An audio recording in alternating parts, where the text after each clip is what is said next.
De Mexico aux Philippines, des campagnes d'évangélisation ravivent l'espoir en Jésus avec des milliers de baptêmes.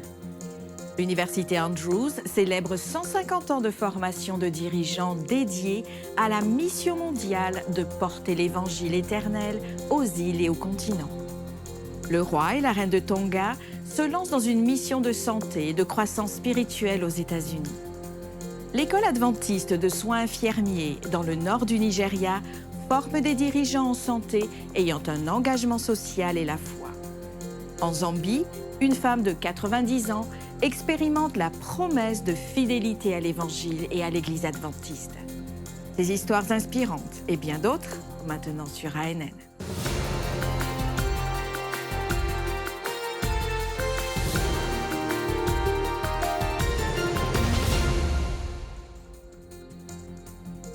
Il y a 150 ans, l'Université Andrews a commencé à former des professionnels et des dirigeants pour servir la mission de l'Église adventiste du 7e jour.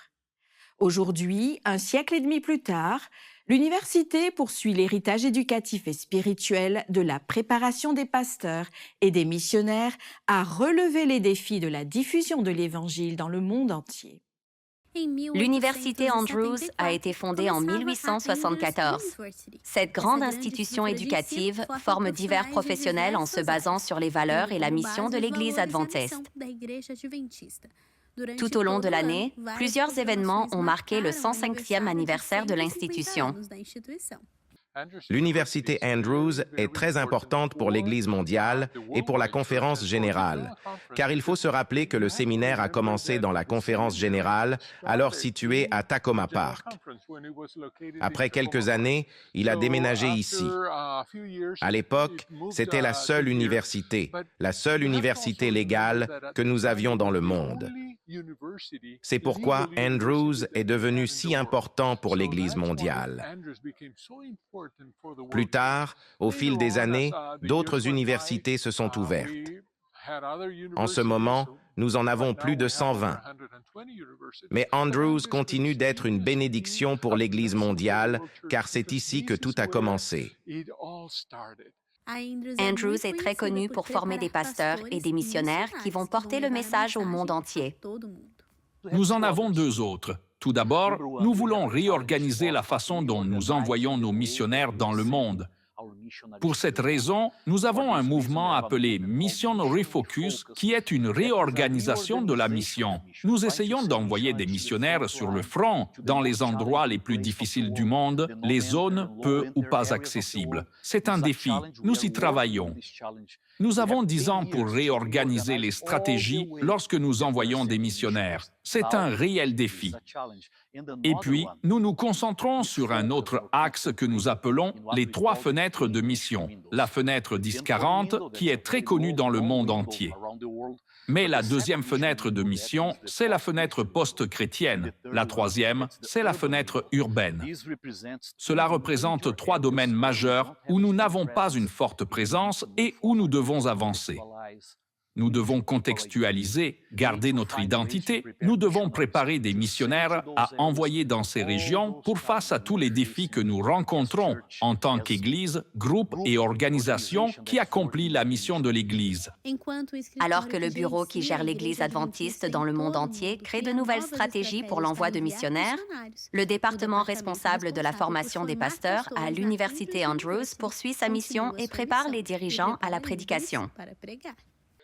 Il y a toujours ce grand besoin que les fédérations, les unions, les institutions continuent de parrainer vos étudiants.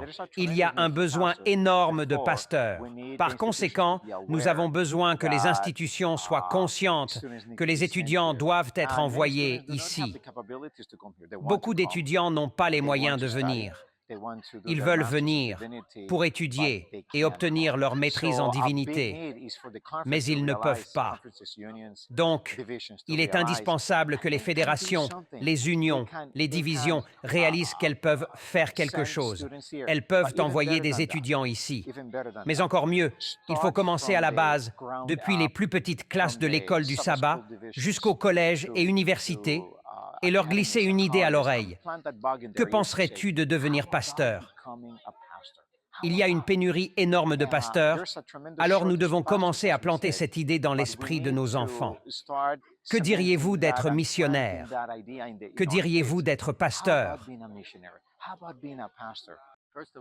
Tout d'abord, nous devons comprendre que la mission principale de l'Église adventiste du 7e jour est d'élever Christ, sa justice et le message des 3 anges.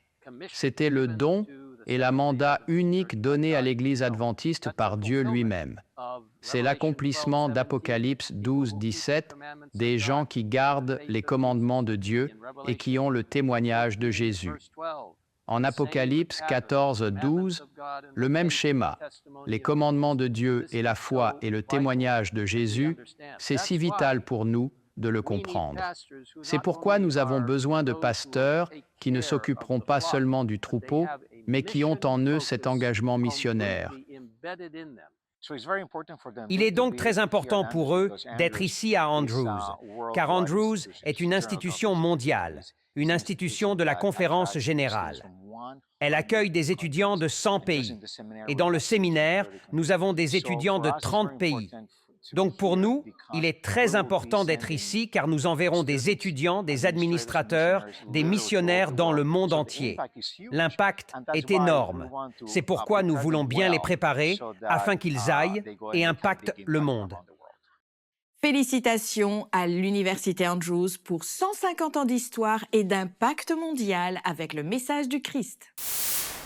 L'Église adventiste du 7e jour à Negros Occidental aux Philippines, en partenariat avec l'organisation américaine Revival of Hope Global Outreach, a organisé une campagne d'évangélisation.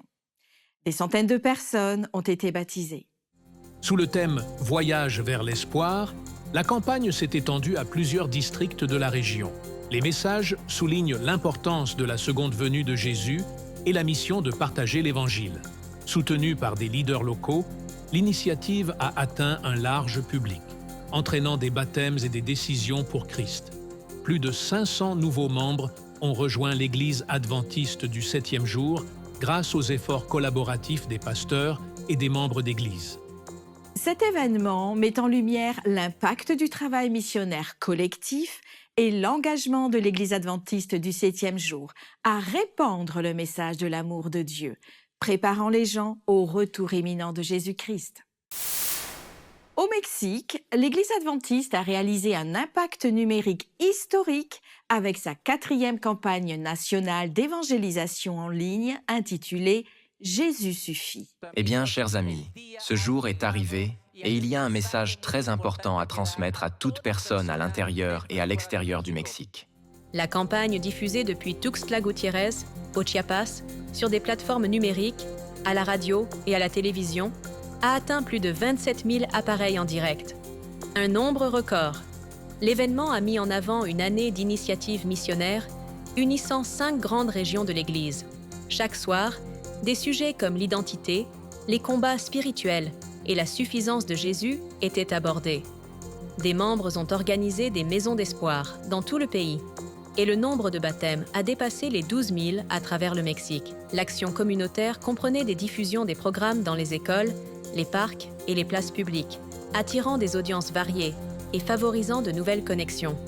Cette campagne d'évangélisation a porté l'engagement numérique à de nouveaux sommets et a également renforcé la foi des membres et a permis d'atteindre davantage de personnes.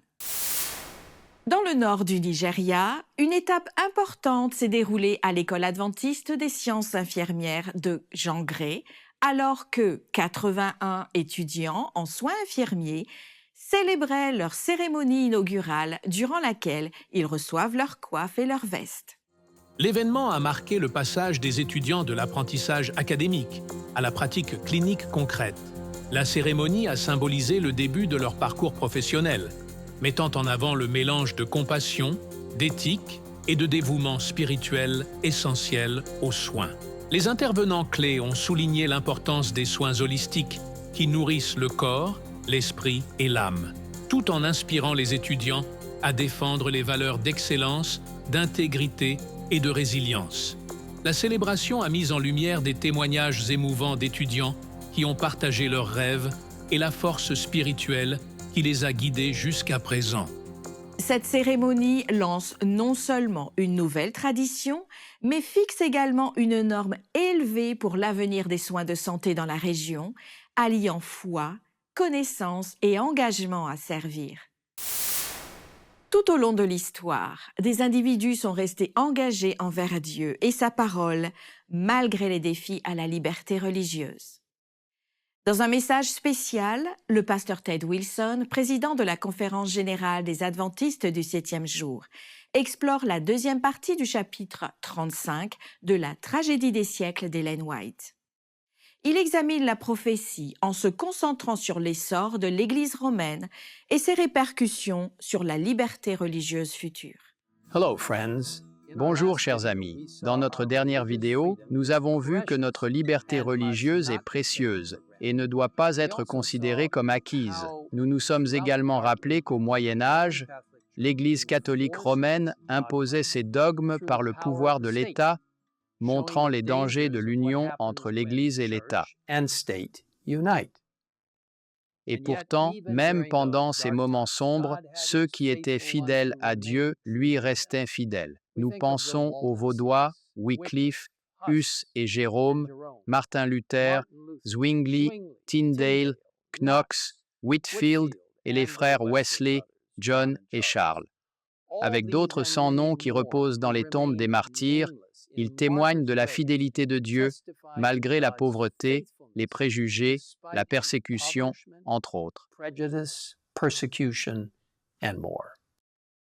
Aujourd'hui, des millions de personnes peuvent adorer selon leur conscience, et bien que la liberté de religion ne soit pas pratiquée dans tous les pays du monde, beaucoup, y compris aux États-Unis, jouissent encore de cette liberté. Nous savons cependant que, selon la prophétie biblique, cela ne sera pas toujours le cas. Apocalypse 13 décrit une bête montant de la mer qui avait 10 cornes et 7 têtes, et sur ses cornes 10 diadèmes, et sur ses têtes des noms de blasphème. Jean continue de décrire la vision et déclare « La bête que je vis était semblable à un léopard. Ses pieds étaient comme ceux d'un ours, et sa gueule comme une gueule de lion. Le dragon lui donna sa puissance et son trône et une grande autorité. Et je vis l'une de ses têtes comme blessée à mort, mais sa blessure mortelle fut guérie. Et toute la terre était dans l'admiration derrière la bête. » En étudiant ce passage dans une vidéo précédente, nous avons appris que le livre de l'Apocalypse est riche en symboles. Nous avons également vu que cette bête montant de la mer représente l'Église catholique romaine. Pour visionner l'épisode complet et d'autres vidéos explorant plus en profondeur la foi adventiste du 7e jour et son histoire, visitez notre chaîne officielle sur YouTube. Ted Wilson, le président de la Conférence générale des Adventistes du 7e jour, a accueilli la visite officielle du couple royal de Tonga. Leur mission visait à promouvoir la santé et le bien-être du peuple tongien, en accord avec les principes de longévité pratiqués par la communauté adventiste à Loma Linda, en Californie. Le roi Tupu VI et la reine Nana Sipau de Tonga se sont lancés dans une mission de coopération en matière de santé et de développement spirituel, qui a commencé à Washington, district de Columbia, où ils ont rencontré des dirigeants de l'Église adventiste du 7e jour. La délégation a visité le musée de la Bible, exploré sa collection et découvert l'impact mondial des Écritures. Le couple royal a également visité le siège mondial de l'Église adventiste du 7e jour à Silver Spring, dans le Maryland, où ils ont été accueillis par le président Wilson. Il était accompagné de dirigeants de la Conférence générale. Au cours de la visite, les monarques ont pris connaissance de l'histoire de l'Église adventiste à Tonga et ses initiatives en matière de santé dans le Pacifique Sud. Le roi Tupu VI et la reine Nana Sipau ont cherché à approfondir leur compréhension des principes de santé basés sur la direction divine, dans le but d'appliquer ces enseignements afin d'améliorer la qualité de vie et la longévité du peuple de Tonga. L'étape suivante de leur mission les a conduits à Loma Linda, en Californie, l'une des 5 zones bleues du monde, où les gens vivent 10 ans de plus que la moyenne mondiale. La visite a commencé au centre médical de l'université de Loma Linda, où le roi et la reine ont interagi avec des experts médicaux pour explorer les pratiques contribuant à la longévité. Loma Linda est connue pour son mode de vie sain, y compris un régime végétarien, une activité physique régulière et une attention à la santé mentale et spirituelle. La ville abrite environ 9000 adventistes qui sont reconnus pour leurs pratiques saines. Le docteur Richard Hart, président de l'université de Loma Linda, a souligné l'importance d'appliquer les principes de santé de Loma Linda à Tonga pour améliorer la qualité de vie de la population, en montrant comment ces habitudes peuvent bénéficier à l'île. Lors d'un déjeuner végétarien spécial, la centenaire Esther van den Hoven a partagé ses secrets de longévité qu'elle attribue à des exercices physiques et à un régime à base de plantes, essentiel pour une vie longue et active. Le roi Tupusiste et la reine Nanasipao-U ont exprimé leur désir de renforcer ces principes de santé à Tonga, tels que prendre soin du corps. La visite royale s'est conclue par un service de Thanksgiving à Los Angeles, où la communauté tongienne s'est rassemblée pour célébrer l'importance de la santé et de la spiritualité à travers des performances de chorale et de groupes de musique tongiens. Cette mission royale souligne l'engagement de l'Église adventiste à promouvoir un mode de vie sain. En prenant soin de notre corps, qui est le temple du Saint-Esprit, nous serons dans de meilleures dispositions physiques et mentales pour faire avancer plus rapidement le message d'espoir dans le retour imminent de Jésus. En Zambie, une femme de 90 ans inspire sa communauté par sa foi. Baptisée en 1963, elle chérit encore son certificat de baptême comme un témoignage de son dévouement. Noël Sibanda nous raconte cette histoire inspirante de fidélité. Voici les chutes Victoria, aussi connues sous le nom de Monsieur Tunua, la fumée qui tonne, l'une des 7 merveilles du monde. En parlant de merveille, voici le témoignage d'une femme de 90 ans qui est une merveille pour les membres de l'Église adventiste du 7e jour, mais aussi pour toute la communauté de Livingston. Imaginez ne pas pouvoir retourner votre dîme et votre offrande au Seigneur parce que vous êtes trop vieux pour marcher jusqu'à l'Église et que vous comptez sur les membres d'Église pour vous rendre visite et collecter cette dîme. Hélas, aucun membre n'est venu pendant longtemps, mais cette dame gardait fidèlement la dîme dans sa chambre, priant et espérant qu'un jour Dieu accomplirait son plan. Je m'appelle Janet Mulobela Muzumara, Madame Muzumara. J'ai étudié au Zimbabwe. Je suis née le 25 décembre 1934. Gogo Janet, comme on l'appelle affectueusement, est une membre dévouée de l'Église adventiste. Elle a perdu son mari il y a de nombreuses années et s'est promis de rester fidèle tant dans son mariage que dans ses dîmes et offrandes jusqu'à son dernier souffle. J'aurais souhaité que mon mari soit témoin de tout ça. Membre dévouée de l'Église adventiste, Gogo Janet a été baptisée en 1963. C'est incroyable de voir qu'elle a encore son certificat de baptême. Quel témoignage magnifique! Une voix a parlé dans la nuit. Comment peux-tu être baptisé et ne pas donner de dîme? L'histoire de Gogo Janet est celle d'un conte de fées. Il se trouve que lors de la récente campagne Impact Zambie et du programme de formation à l'évangélisation de la Radio mondiale adventiste à Livingstone, en Zambie, les membres d'église cherchaient un site pour installer leur tente durant 2 semaines. Le seul terrain stratégique et vacant convenable appartenait à cette vieille dame. Après avoir interrogé les notables de Livingstone sur le propriétaire du terrain, les membres de l'Église se sont approchés de Gogo Janet, qui leur a gratuitement proposé son terrain afin que s'y tienne leur réunion. Elle a demandé au jeune homme, Bonaventure, quelle église avait besoin d'utiliser un terrain. À sa grande surprise, c'était l'église adventiste. Elle n'a donc pas hésité à rappeler au jeune prédicateur laïque que les membres d'église ne lui avaient pas rendu visite et qu'elle avait accumulé des dîmes et des offrandes pour le Seigneur, demandant ainsi qu'elles soient collectées. La demande suivante de Gogo Janet n'était pas de la nourriture ou des soins, mais elle voulait simplement vivre la Sainte Seine une fois de plus. Le président de la division, le docteur Harrington Akombua, a été touché par cette demande et les dirigeants de l'Église en Zambie ont préparé une sainte scène spéciale pour elle. C'était une cérémonie pleine d'humilité de voir la vieille dame sourire en prenant la sainte scène. Peu après, elle s'est rendue dans sa chambre chercher ses dîmes et offrandes qu'elle avait accumulées au fil des années. Ayant déjà été victime d'une effraction à son domicile, Gogo Janet a choisi pour l'argent du Seigneur une cachette que les voleurs ne pourraient jamais imaginer. En remettant cet argent à l'ancien de l'Église, le moins que l'on puisse dire est que les membres d'Église étaient émus et pleins d'humilité. C'est tellement impressionnant de voir notre grand-mère, notre parent, avoir cette attitude, surtout en ces temps économiques difficiles. J'ai appris à être fidèle dans ma foi.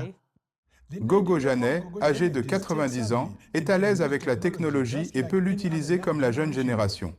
La première chose qu'elle a faite après la Sainte Seine a été d'appeler le pasteur local pour exprimer sa gratitude.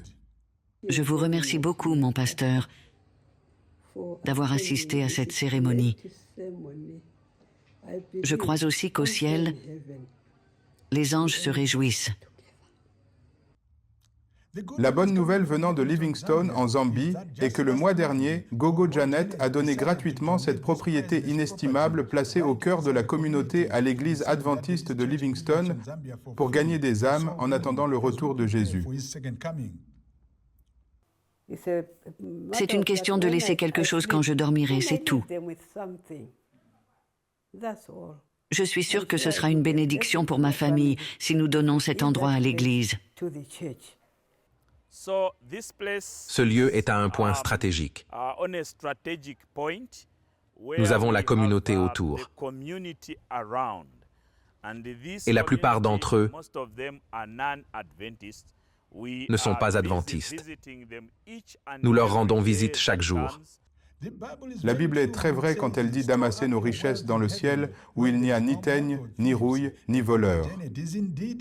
C'est ce qu'a fait Gogo Janet comme un témoignage de son amour pour Jésus-Christ. C'était Noël Sibanda pour ANN, en direct de Zambie. Depuis 40 ans, Janet est la première à arriver et la dernière à partir. Elle démontre que la foi ne se résume pas seulement à ce que l'on croit, mais également à ce que l'on accomplit. Le service volontaire adventiste met les membres d'Église en contact avec les opportunités de bénévolat significatives dans le monde entier.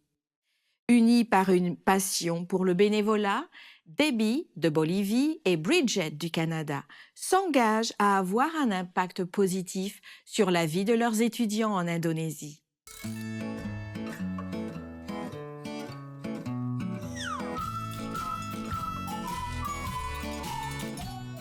Bonjour, je m'appelle Bridget Jordana Primus. Bonjour, je m'appelle Debbie Chukimia. Je suis une missionnaire qui travaille comme SVA. Je suis professeure SVA à l'école adventiste Dharma Putra à Jakarta, en Indonésie. J'enseigne principalement l'anglais et je travaille avec les plus petits. Le service bénévole adventiste, ou SVA, facilite le service bénévole des membres de l'Église dans le monde entier. Debbie de Bolivie et Bridget du Canada partagent la même passion pour le bénévolat. Les expériences passées de Bridget l'ont beaucoup influencée. La raison pour laquelle je suis devenue missionnaire est qu'à l'âge de 6 ans, j'étais un enfant sans abri. Et je me suis promis qu'aucun enfant ne devrait jamais se sentir indésirable ou mal aimé. Depuis lors, je me suis consacrée à la mission. L'engagement de Debbie et Bridget envers leurs élèves est inébranlable. Elles donnent la priorité à Dieu dans leur ministère et font face aux défis quotidiens avec détermination. Et ne rentrent parfois chez elles qu'à 22 heures. Les efforts des enseignants sont largement appréciés par leurs élèves. Ce que j'aime chez Mademoiselle Bridget, c'est qu'elle est amusante. Apprendre avec elle est tout à fait facile. Miss Debbie est gentille avec nous. Et Miss Debbie est toujours de bonne humeur. Ce que j'aime chez Mademoiselle Bridget, c'est qu'elle rend l'anglais beaucoup plus facile à apprendre et plus rapide à comprendre. Et elle fait de l'anglais une matière un peu amusante. Travailler avec des enfants de diverses origines a eu un impact sur la vie spirituelle de Debbie. Oui, parce que c'est une nouvelle expérience qui est très formatrice et l'on apprend beaucoup. On apprend à dépendre de Dieu parce que je me rends compte qu'il est le seul en qui je puisse avoir confiance et qu'il est le seul à pouvoir m'aider. En outre, vous avez la chance de connaître et de visiter d'autres endroits, ce qui vous enrichit et vous permet de mieux connaître de nouvelles cultures. Bien sûr, oui, il y a le choc culturel. Et vous vous faites aussi de nouveaux amis parmi les habitants et les autres volontaires qui vivent au même endroit que vous. Je vous invite à vous engager dans ce bénévolat. Ce territoire a besoin de notre soutien et de nos prières. Merci de prier pour l'Église ici, en Indonésie, afin qu'elle ait le courage de parler de Jésus sans crainte. Votre soutien généreux nous permet de créer des programmes de bénévolat supplémentaires dans le but d'instruire les enfants sur le Christ, et ce, dans le monde entier, en suivant l'exemple de Debbie et Bridget. Pour plus d'histoires missionnaires inspirantes, visitez adventistmission.org. Ainsi prend fin notre édition ANN de cette semaine. Présente dans plus de 200 pays, la dénomination cherche à être et à servir comme Christ, à travers ses membres, ses dirigeants, ses sièges administratifs, ses institutions et ses ministères de soutien.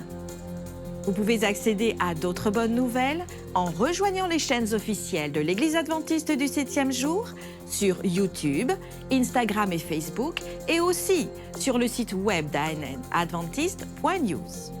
Partagez votre parcours de foi et soumettez des demandes de prière sur nos chaînes, car nous prions pour vous. Et avant de vous dire au revoir, nous vous laissons avec les mots inspirants des versets 34 et 35 du livre des Actes au chapitre 10. Le texte dit ceci. « Maintenant, je me rends compte vraiment que Dieu ne fait pas de différence entre les hommes. Au contraire, parmi tous les peuples, tout homme qui le craint et qui fait ce qui est juste lui est agréable. » Étudiez la Bible quotidiennement pour découvrir d'autres merveilleuses promesses d'espoir. À la semaine prochaine pour d'autres nouvelles de foi, d'amour et d'espoir. Que Dieu vous bénisse.